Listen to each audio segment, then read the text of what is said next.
네, 안녕하세요. 사회복지사 전주일입니다. 오늘은 제가 재택근무 신뢰가 기본 시공간 주체돼야라는 주제로 웰페어 이슈에 기고한 글을 리뷰를 하도록 하겠습니다.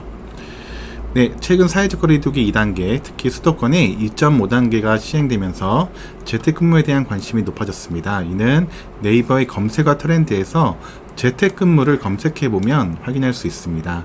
네, 네이버 트렌드 라는 그걸 들어가시면 거기서 이제 키워드를 넣고 검색할 수 있는 게 있는데요. 제가 2월부터 9월까지 기준으로 잡아서 재택근무를 검색해 봤을 때 이런 수치가 나오고요. 가장 많이 검색되었다라는 기준을 100으로 이제 봤을 때 8월 17일 이후 이 수치가 100이 나온 것을 볼 수 있고요. 그만큼 최근에 재택근무에 대한 어떤 이슈들이 발생하고 있다라고 볼 수 있을 것 같습니다. 네, 그리고 지난 3월 코로나19 확진자의 접촉자로 확인돼서 열흘간 자가격리했던 경험을 웰페어 이슈와 한국사회복지사 협회 소셜워커에 기고했고, 그때 이제 복지관의 전자결제 시스템, 그리고 나스 서버, 구글 드라이버, 메신저 등을 활용한 사례를 소개했습니다. 네, 링크에 들어가시면 그때 기사를 볼 수 있고요. 이후에 여러 사회복지 시설에서 재택근무를 어떻게 해야 하는지에 대한 질문들이 많이 왔었어요. 그리고 또 며칠 전에 이렇게 또 재택근무 관련해서 다시, 그러니까 아무래도 최근에 이슈이다 보니까 원고 작성 요청에 들어와서 지금의 이 글을 썼고 이제 소개하고 있습니다. 네, 이 글의 처음 몇 단락은 제가 질문과 상황을 설명하는데 조금 부정적으로 느껴질 수 있음을 양해 바랍니다. 네, 먼저 재택근무 시행이 어렵다? 라고 봤을 때 코로나19로 사회적 거리두기가 강조되면서 공공기관을 비롯해 기업들의 재택근무를 권장하고 있는 분위기이고요. 이전부터 재택근무를 시행해왔던 기관들은 무리 없이 재택근무를 실시했고 그동안 재택근무를 망설였던 기업들에게는 기회가 되고 있습니다. 그러나 사회복지시설은 좀 다른 것 같아요. 2월부터 이런 사회적 권장과 분위기가 있었음에도 좀 어려워하는 모습이 느껴지는데요.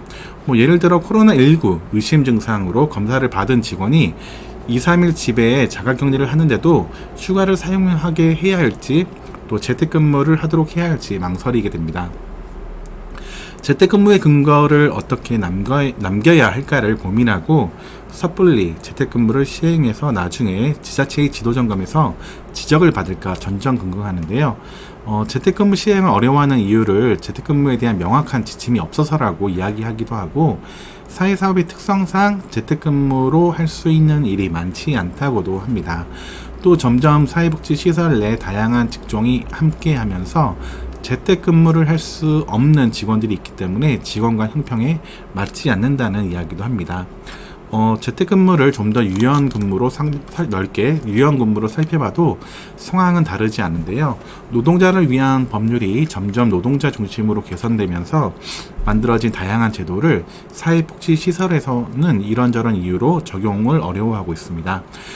그리고 또 한 가지 재택근무를 위한 시스템이 갖춰져 있지 않다는 이야기를 하는데요. 공공기관과 기업들은 예산을 들여서 원격근무를 위한 사내 인트라넷을 개발하고 구축해서 사용합니다. 그러나 사회복지시설에서는 예산을 들여서 자체 시스템을 개발하는 것은 쉽지 않습니다. 그래서 나스를 구축해서 문서를 보관하고 구글이나 MS 오피스의 스마트워크 도구를 도입해서 사용하는데 이것도 시설 내의 IT에 어느 정도의 지식을 가지고 추진하는 누군가가 없다면 어려운 일로 여겨집니다. 네, 집에서 일을 며칠 전 홍보로 사회사업가 이제 김종원 선생님의 스마트워크 강의를 들었는데 시작 즈음에 환하게 웃고 있는 한 사람이 휴양지에서 노트북으로 일을 하고 있는 사진을 보여주면서 이 사진을 보고 어떤 생각이 드세요? 라는 질문을 합니다. 처음에는 교육생들의 반응이 조용하다가 재차 묻자 여기저기서 이런저런 답변이 나왔는데 싫어요 라는 답변이 여러 답변 속에서 강렬하게 들어왔습니다. 아마도 사진을 휴양지가 아닌 집에서 일하는 모습으로 바꾼다 해도 비슷한 반응이 있지 않을까 싶습니다. 왜 이런 반응이 나왔을까? 개인적인 생각으로는 많은 사람들에게 일은 직장에서 하는 것이고 집과 휴양지는 일이 아닌 취미나 또 다른 목적의 공간이라는 인식이 있기 때문이 아닐까라고 짐작해 봅니다. 그리고 집에서 일한 경험이나 인식이 그다지 좋지 않은 이유도 있을 듯한데, 재택근무를 이야기할 때 집에서 일하면 업무 효율성이 좋지 않은 것 같은데 라는 질문이 꼭 나오기도 합니다. 생각해보면 집이나 휴가 중 일한 경험이 다들 없지는 않을 것입니다. 저 역시 신입 시절에 서류가 든 황하이를 들고 집에 간 적이 한두 번이 아니었고, 클라우드에 업무 파일들이 있는 지금은 수시로 집에서 파일을 열어서 일을 하고 있습니다.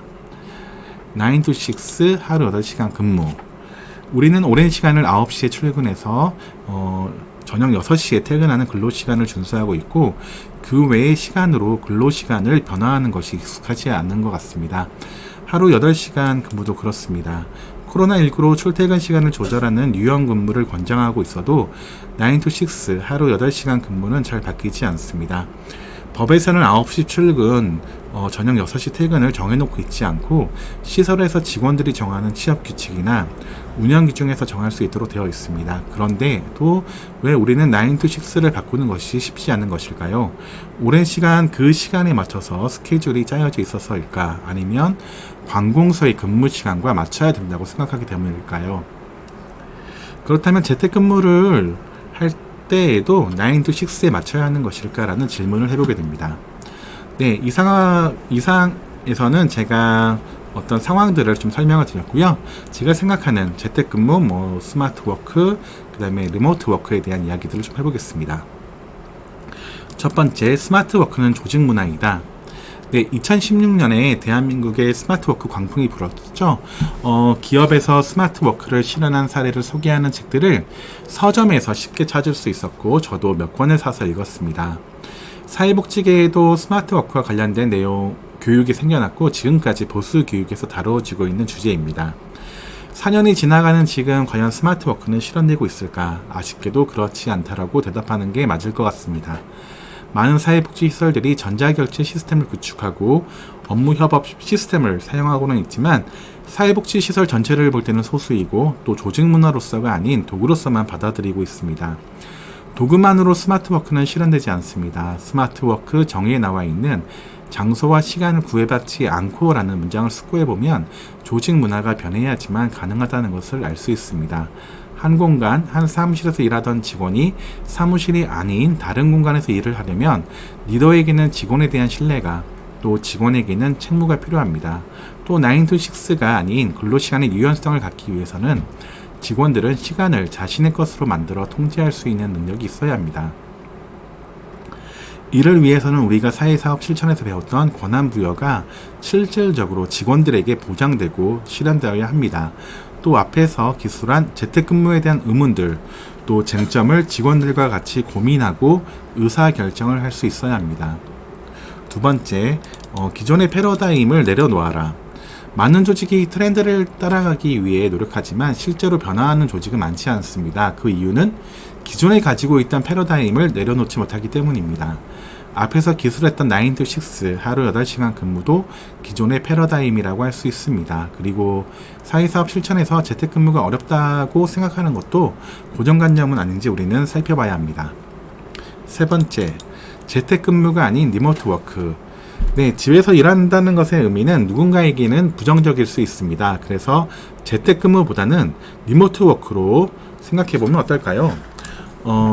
최근 사회복지관의 경우 마을 중심으로 팀 개편을 하고 현지 완결형 사회사업을 실천하는 복지관들이 많아지고 있습니다. 서울의 경우에도 98개 복지관 중 10여 곳이 넘는 복지관들이 기존의 3대 기능이 아닌 마을의 이름이 담긴 팀으로 조직 개편을 하고 했습니다. 직원들은 복지관으로 출근하지 않고 마을에서 일하다가 마을에서 퇴근하게 됩니다. 즉 일을 하는 업무 공간은 사무실이 아닐 수도 있고, 어떤 경우에는 마을의 카페나 동주민센터일 수도 있습니다. 일하는 장소가 반드시 사무실일 필요는 없습니다. 네 번째, 스마트 환경. 사회복지시설에서 스마트워크 실현을 위해 필요한 정보통신 기술은 무엇일까요? 서두에서 썼듯이 제가 일하고 있는 복지관에는 전자결제 시스템, 나스, 구글 드라이브, 메신저를 활용했고, 최근에 비영리 IT 지원센터 테쿠스를 통해서 G 스위트를 도입하고 있습니다. 전자결제 시스템은 2020년부터 KT 비즈메카를 사용하고 있으며 구축 비용은 무료입니다. 시설의 양식에 맞게 문서 양식을 만들 수 있고 인사관리나 근태관리 등 사회복지시설 운영에 필요한 내용은 다 포함하고 있습니다. 그리고 어플을 통해 스마트폰에서의 결제와 문서 작성도 가능합니다. 2년 반을 사용해본 바로는 구축비용이 들지 않음에도 괜찮은 시스템입니다. 네, 나스는 시설에 생성된 문서를 저장하기 위해서 구축했습니다. 기존에는 외장하드의 연도별로 문서를 저장했는데 분실 위험과 고장 위험, 그리고 분실 시 정보 유출의 위험이 있기 때문에 2018년 중순에 구축을 했습니다. 저희 복지관에서는 나스의 연도별, 부서별, 사업별로 문서 파일을 보관하고 있고 재택근무 시 집에서 나스에 접속해서 문서를 열어서 작업하는 것도 가능합니다. 그러나 초기 구축 비용은 저장 용량에 따라 다르긴 하지만 수백만 원의 비용이 발생합니다. 구글 드라이브에는 공용 문서를 만들어서 활용하고 있고 회의록이나 회의 자료, 사업 실적, 교육 실적 등의 데이터를 작성하고 저장합니다. 그리고 클라우드를 기반으로 하고 있기 때문에 어디서든 스마트폰, 컴퓨터, 태블릿 PC 등 다양한 디바이스로 접근이 용이하고 작업도 편리합니다. 다만 개인 구글 드라이브는 용량이 30기가로 제한되어 있고 사적 아이디로 접속해서 문서의 소유권이 개인에게 있고 퇴사 시 인계가 용이하지 않습니다. 또한 접속 링크가 노출되면 누구나 들어올 수 있는 단점이 있습니다. 그래서 최근에 G 스위트를 도입했고 G 스위트는 구글에서 만든 협업용 스마트 도구이며 구글에서 제공하는 다양한 앱으로 문서 작업이 가능하고 협업도 가능합니다. 또한 드라이브는 개인에게 30기가가 제공되지만 공용은 무제한으로 제공이 됩니다. 다섯 번째, 첫째는 신뢰, 둘째는 변화하려는 의지. 앞에서 몇 차례 이야기했지만 재택근무, 스마트워크, 리모트워크를 잘 실현하기 위해서는 신뢰가 중요합니다. 신뢰는 상호적인 것이며 사회복지시설의 리더나 다른 구성원들 모두가 함께 노력해야 하는 것입니다. 변화도 마찬가지입니다. 리더 혼자만으로 변화할 수 있는 것이 아니고 똑 부러지는 누군가에 의해서만 이루어질 수 있는 것도 없습니다. 코로나19는 많은 고민과 논의를 하도록 해주었습니다. 그런데 이런 비슷한 경험들은 이전에도 많았습니다. 4차 산업혁명에 대한 이야기가 한창일 때도 스마트워크의 광풍이 불었을 때도 사회복지시설들은 관심을 가지고 교육에 참여했고 논의를 했으며 코로나19로 또 비슷한 고민을 하고 지금도 논의를 하고 있습니다. 그래도 다행스러운 것은 이제 재택근무에 대한 논의에서 사회복지시설, 조직 문화의 변화를 이야기하는 기회가 되고 있다는 것이고 기술적인 환경을 구축하는 데 있어서도 이전보다 더 적극적인 모습들이 보여지고 있다는 것입니다. 재택근무이든 스마트워크이든 리모트워크이든 변화를 통해서 시간과 공간의 주체가 사회복지시설에서 일하는 개개인 모두의 것이 되기를 바랍니다.